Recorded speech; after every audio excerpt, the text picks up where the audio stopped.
ko'p g'amga kirib keta olmang. Chunki Allohning yozgandan boshqa g'am kelmaydi va Alloh yozib qo'ygan rizq kelmay qo'ymaydi. Agar g'amingiz kambag'allik bo'lib, rizq topishingiz muammo bo'layotgan bo'lsa, Alloh yozgan uchun kambag'alsiz. Endi shu g'amni kambag'allikni ketishlik taqdir qilgan kuni kelganda o'ylanmasdan bo'laveradi. Allohga tavakkul qiling.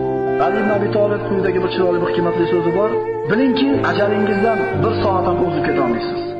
Bilingki, sizniki bo'lmagan narsaga hargiz yeta olmaysiz.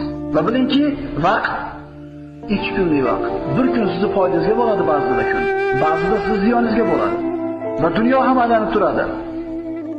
Sizga kelgan yomonlik faqirlik. Siz zaif bo'lganingiz uchun kelmaydi.